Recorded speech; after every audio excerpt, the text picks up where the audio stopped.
So I did kind of quietly add chapters to most of my videos. So from now on, if you feel like skipping today's chat, there will be chapters both in the description and at the bottom of the video for you to jump past. I do want to kind of keep today's talk short, as I expect it to be quite a bit of content to go over, but I do want to talk about asking for help and say that it's alright if you need help. It's alright to need to be picked back up, not just by those close to you, but even friends that you haven't talked to in a while, or sometimes even strangers. You're not alone in this world, and while yes, there are going to be quite a bit of people who will likely look down on you, that doesn't mean that you're not helpable or even less of a person for it.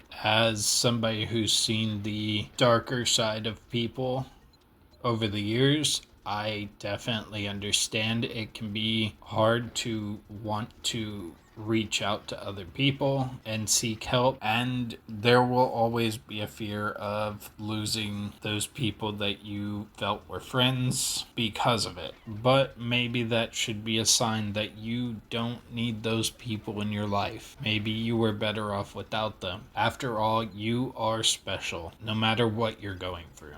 With that said, let's jump right into the video. So as we start this video off, I do want to show the side profile and the top side of the ship, as it's kind of hard to tell what's going on here in game, but it was worth noting that the top of the ship is textured, and the reflection of the ship is actually a physical model that stretches beyond the surface of the water. However, I did note that the tiny boat that you start on does not actually have a reflection. I do also want to talk about this, whatever this is. I hope somebody can have an answer for this, because this is actually the second time that I've had this bug appear, as this also happened in my original Slappers Only run, which I will go ahead and just let play out the rest of the way here. I can only assume that there is improper collision somewhere in which the guard falls through, but I'm really not sure. And much to my surprise, in this video, a second guard appears out of nowhere. So I truly have no idea what's going on. And if somebody from the Goldeneye community can explain it, I am in desperate need of medical attention after witnessing whatever that was, as I think my brain melted.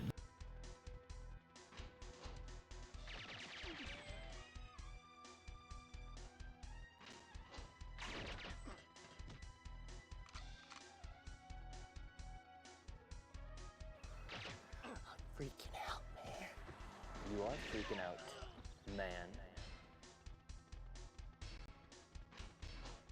Back to the coding, I find it interesting that depending on difficulty, the game actually frees some of the hostages, although which ones I'm not entirely sure. That said, as many of you may already know, the game does have more strict requirements for keeping the civilians alive, depending on your difficulty as well. So I'm not entirely sure how that works. As near as I can tell, there's the same number of hostages on every difficulty. Of course, as well, staying on the hostages, the game does decrease the time it takes for the hostage takers to ix the hostages, depending on difficulty, starting at 3 seconds and decreasing by half seconds until you reach 00 Agent, in which the game stops at 2 seconds. And while I may seem like I'm staying on the hostages quite a while, I must say that it is probably the most interesting topic in this entire level, including the fact that for whatever reason the hostages are actually shot twice.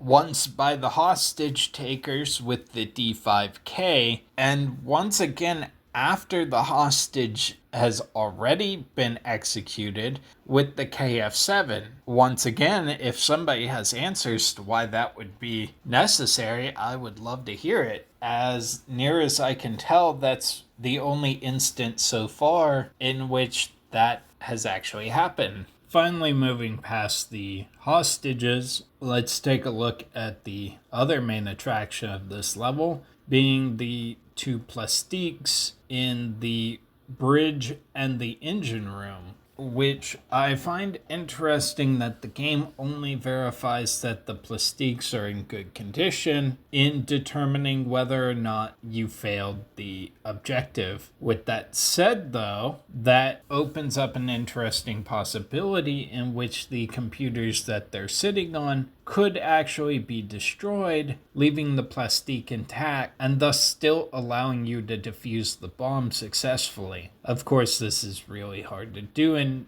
actual gameplay, as you see here, in which I do destroy the console, but the explosion is so large that it actually destroys the plastique midair. As well, though, as soon as the bomb is defused, the game actually makes it invincible, and thus you no longer need to worry about it, even in tight situations. Of course, we're not entirely done with the bombs, as I had noted that the engine is set to change volumes depending on where you're at, and interestingly, the engine is completely invincible unless the bomb explodes. Of course, as we approach the back of the frigate, we'll find the pirate helicopter, which I had noted a very funny situation as the game sets two separate flags, one being that the bug was successfully planted and the other one that it wasn't, and it actually toggles in between those two indefinitely, which to my recollection is a first in this game, which also leads to a funny scenario in which you can plant the bug successfully and then take out the bug yourself before replanting the bug, and it will keep toggling the same dialogue back and forth. Of course, once you've completed all the objectives, you'll return back to your little boat at the beginning of the level, which leaves me with one final note here, in which the game interestingly checks if you reach pad 0095, marked here, in the process to complete the level, but it doesn't do anything with it.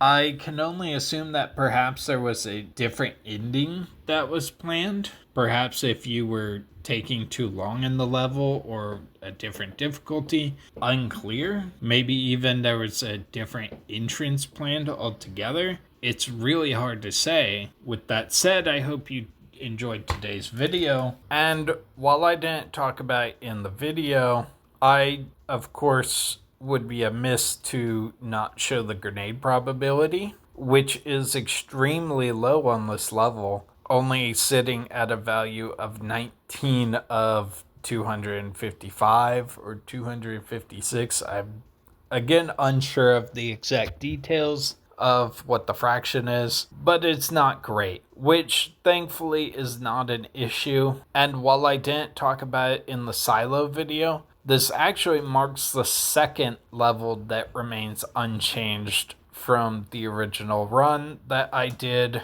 almost a year ago now. In fact, I actually think it might be over a year since I did the original videos. And while the timestamps might not line up, I do believe I did most of the recording in August of last year and then released it as a bi-weekly series. With that all said, though, I believe we should be returning to Surface 2 and Bunker 2 in the next couple episodes. And while you would think that there wouldn't be much more to talk about over the original, I think I might end up being pleasantly surprised myself in how much more there will be. And as I said in the previous video, I do have more plans to stream on Twitch, which I will once again put a link in the description of the video. I'm not exactly sure when I will be streaming. That kind of depends on when my schedule might end up being free. However, I am hoping that I will be able to go live again in the next week or two with the Metroid Prime Origins video. But until then, have a fantastic evening. Bye bye.